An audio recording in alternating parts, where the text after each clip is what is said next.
اللہ تعالیٰ نے جو آسمان سے قرآن مجید کو نازل کیا تو اس کے بارے میں اللہ نے اس کا جو انٹروڈکشن کیا، تعارف کیا، ہدی للمتقین۔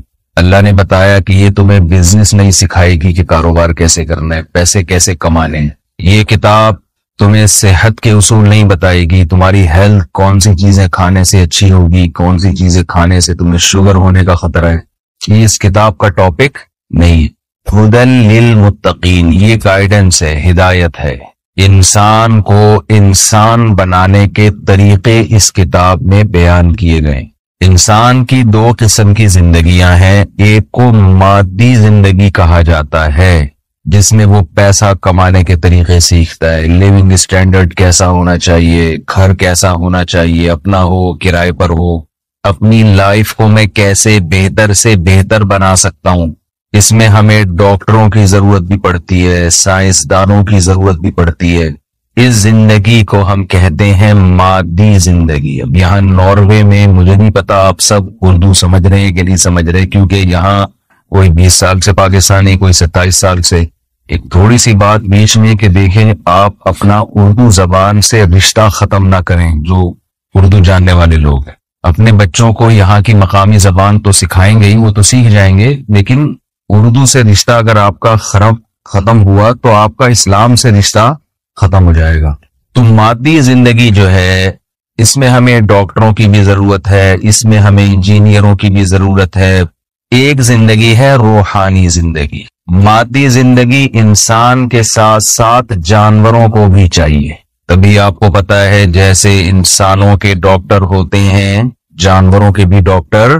اچھا سینٹنس آپ نے کمپلیٹ کرنا ہے تاکہ مجھے پتہ لگے کہ آپ میرے ساتھ بیان میں شریک ہیں۔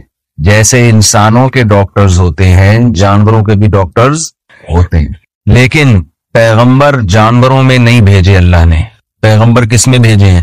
انسانوں میں۔ آسمانی کوئی کتاب ایسی نہیں ہے جو اللہ نے جانوروں کے لیے نازل کی ہو۔ تورات، زبور، انجیل، قرآن مجید، یہ ساری آسمانی کتابیں کس کے لیے نازل کی گئی ہیں؟ انسانوں کے۔ جانوروں میں کوئی پیغمبر نہیں آئے۔ سارے پیغمبر کس میں آئے ہیں؟ آدم علیہ السلام، موسیٰ علیہ السلام، حضرت عیسیٰ علیہ السلام، سلیمان علیہ السلام، داؤد علیہ السلام، محمد صلی اللہ علیہ وسلم، یہ سارے پیغمبر انسانوں کی گائیڈنس کے لیے آئے۔ اس سے یہ ہمیں معلوم ہوتا ہے کہ کچھ ٹیکنیکل فالٹ انسان میں ایسے ہیں جس ٹیکنیکل خرابی کو دور کرنے کے لیے ہمیں آسمانی کتابوں کی بھی ضرورت ہے اور پیغمبروں کی بھی ضرورت ہے۔ یہ والا ٹیکنیکل فالٹ جانوروں میں، جملہ مکمل ہی نہیں کر رہے آپ لوگ، یہ والا ٹیکنیکل فالٹ جانوروں میں نہیں ہوتا۔ کوئی ایسا فالٹ ہے نا جس کو ٹھیک کرنے کے لیے اللہ نے انسانوں میں آسمانی کتابیں بھی نازل کی اور اللہ نے انسانوں میں پیغمبروں کو بھی بھیجا۔ وہ ٹیکنیکل فالٹ ہے کیا؟ وہ فالٹ ہے جس کو میں لے کے پوری دنیا میں بات پھیلا رہا ہوں۔ ایک ہی بات ہے، اس کو میں مختلف انداز سے ریپیٹ کرتا ہوں۔ وہ فالٹ یہ ہے کہ جانور کو اس کی نیچر پہ، اس کی فطرت پہ چلانے کے لیے گائیڈنس اور ہدایت کی ضرورت نہیں ہے۔ انسان کو اس کی نیچر اور اس کی فطرت کے راستے پر چلانے کے لیے پیغمبروں کی ہدایت کی ضرورت ہے۔ پیغمبروں کے بغیر انسان سیدھے راستے پر اور فطرت کے راستے پر نہیں چل سکتا۔ یہاں تک بات سمجھ میں آ گئی ہے نا؟ دیکھیں، بکری کا بچہ جب پیدا ہوتا ہے وہ دودھ کی طرف لپکتا ہے۔ آپ بکری کے بچے کے سامنے گوشت رکھیں، وہ گوشت پہ کبھی منہ نہیں مارے گا۔ شیر کے بچے کے سامنے آپ گھاس ڈال دیں یا آگ کا انگارہ رکھ دیں، وہ آگ کے قریب کبھی بھی نہیں پھٹکے گا۔ انسان کا بچہ پیدا ہونے کے بعد بے انتہا ذہین ہونے کے باوجود آپ آگ کا انگارہ اس کے سامنے رکھ دیں، وہ سب سے پہلے اس کی چمک اور اس کی خوبصورتی کی وجہ سے اس کی طرف ہاتھ بڑھانے کی کوشش بولیں کرے گا۔ وہ اٹریکٹ ہوتا ہے ظاہری زینت کو دیکھ کر، ظاہری چمک دھمک کو دیکھ کر۔ جانور متاثر نہیں ہوتا، انسان کا بچہ متاثر ہوتا ہے۔ اسے ماں باپ بتاتے ہیں، پیرنٹس بتاتے ہیں، والدین بتاتے ہیں کہ یہ آگ ہے، یہ چمکتی ہوئی چیز ہے، لیکن یہ ہاتھ لگانے کی چیز نہیں ہے، یہ کھانے کی چیز نہیں ہے۔ بوتلوں پہ آپ نے لکھا ہوا، پتہ نہیں، ہم نے تو پاکستان میں بہت دیکھا ہے، تمام دوائیں بچوں کی پہنچ سے دور رکھیں۔ یہاں ہوتا ہے بچوں کی پہنچ سے دور رکھیں۔ کیوں؟ بچہ کوئی بھی مزے کی چیز نظر آئے گی پی جائے گا وہ فوراً۔ انسان کو اس کی مادی زندگی میں بھی بہت گائیڈنس چاہیے۔ پھر انسان کی ایک زندگی ہے روحانی۔ جانور جھوٹے نہیں ہوتے، نہ سچے ہوتے ہیں نہ جھوٹے ہوتے ہیں، نہ بے وفا ہوتے ہیں نہ با وفا ہوتے ہیں۔ جو بے وفا ہے اس میں اللہ کی طرف سے بے وفائی کے سافٹ ویئر انسٹال ہو گئے ہیں پیدائشی۔ جو با وفا ہے، کتا ایک با وفا جانور ہے۔ ایسا نہیں ہے کتے نے کہیں سے یہ وفا سیکھی ہو، اسکولوں میں اس کو وفا کرنا سکھائی گئی ہو، ایسا نہیں ہے۔ کتے کے اندر یہ کوالٹی بلٹن ہے کمپنی کی طرف سے، پیدا ہوتے ہی وہ وفا کرنا سیکھ کے آتا ہے۔ لیکن انسانوں میں آپ کو وفادار بھی ملیں گے اور بے وفا بھی ملیں گے۔ انسانوں میں آپ کو شکر کرنے والے بھی ملیں گے اور ناشکرے بھی ملیں گے۔ انسانوں میں آپ کو ایگریمنٹ کر کے پورا کرنے والے بھی ملیں گے، ایگریمنٹ کر کے توڑنے والے بھی ملیں گے۔ انسانوں میں آپ کو رشتوں کو جوڑنے والے بھی ملیں گے، رشتوں کو، اتنا تو آپ کر لو نا یار، سارا میں ہی بیان کروں، توڑنے والے بھی ملیں گے۔ اب یہ جو رشتوں کو جوڑنا توڑنا، پشتو میں کہتے ہیں جوڑ توڑ سنگے مروڑ، سنا ہوگا نا آپ لوگوں نے۔ تو یہ جو جوڑ توڑ ہے، سچ اور جھوٹ ہے، یہ مادی زندگی ہے یا روحانی زندگی ہے؟ یہ روحانی زندگی ہے۔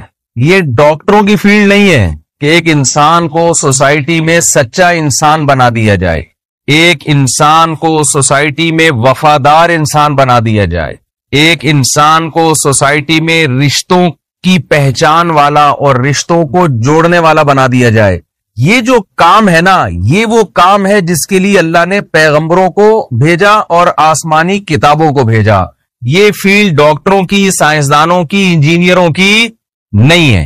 اگر یہ ڈاکٹروں کی فیلڈ ہوتی تو ڈاکٹر میں سارے اچھے ہی ہوتے، برا ڈاکٹر، بات ہی مکمل نہیں کر رہے آپ، یہ بولے نا، ڈاکٹروں میں سارے اچھے ہوتے، برا ڈاکٹر کوئی نہیں ہوتا۔ وہ ایسا ٹیکا لگا دیتا کہ وہ سارے اچھے بن جاتے۔ یہ سمجھے کہ ہمیں قرآن کی ضرورت کیوں ہے۔ آج دنیا میں لبرلزم پھیل رہا ہے، مذہب سے بغاوت پھیل رہی ہے کہ ہم کیوں مذہب کو مانیں، ہم کیوں نماز پڑھیں، ہم کیوں تلاوت کریں، ہم کیوں اللہ کو مانیں۔ گاڈ کیا ہے؟ اللہ کون ہے؟ میں کھاتا ہوں، میں پیتا ہوں، میں بڑا ہوتا ہوں، میرے اولاد ہوتی ہے، میں مر جاتا ہوں۔ ان ہی الا حیاتنا الدنیا نموت ونحیا وما یہلکنا الا الدہر۔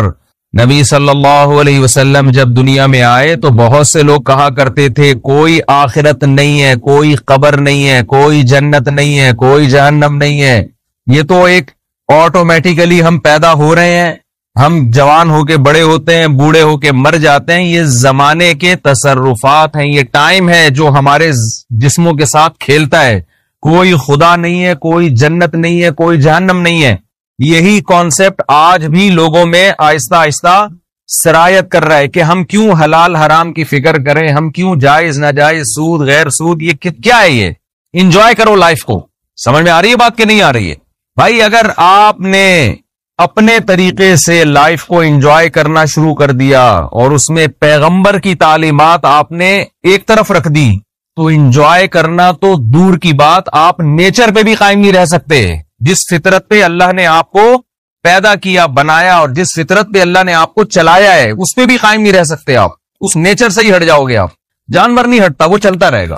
شیر کو آپ چڑیا گھر سے نکال کے لے آئے نا تو اس کو وہی ماحول دینا پڑے گا آپ کو۔ جنگل سے اٹھا کے لے آئیں زو میں تو آپ اس کو وہی نیچرل ماحول دیتے ہیں نا، وہ آپ کے صوفے سے اور آپ کے بہترین بستروں سے متاثر نہیں ہوتا۔ اس کی تو لائف جیسی اللہ نے بنانی تھی ایسا پکا ڈھکا کر دی ہے، ہلنے کے لیے تیار نہیں ہے وہ۔ انسان بہت قلابازیاں کھا رہا ہے، اور آج کے دور کا انسان تو بہت زیادہ قلابازیاں کھا رہا ہے۔ دو طریقے ہیں انسان کو اس کی نیچر پہ چلانے کے لیے۔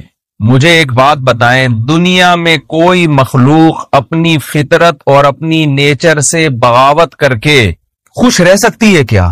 یہ ممکن ہے؟ جانوروں میں اس کی کوئی مثال نہیں ملتی. آپ جب جانور کو لاتے ہیں تو پوری کوشش ہوتی ہے اس کو اس کا نیچرل ماحول دیا جائے. اگر اسلام کے علاوہ کچھ اور فطرت ہے, کوئی اور چیز فطرت ہے, تو وہ کیا ہے؟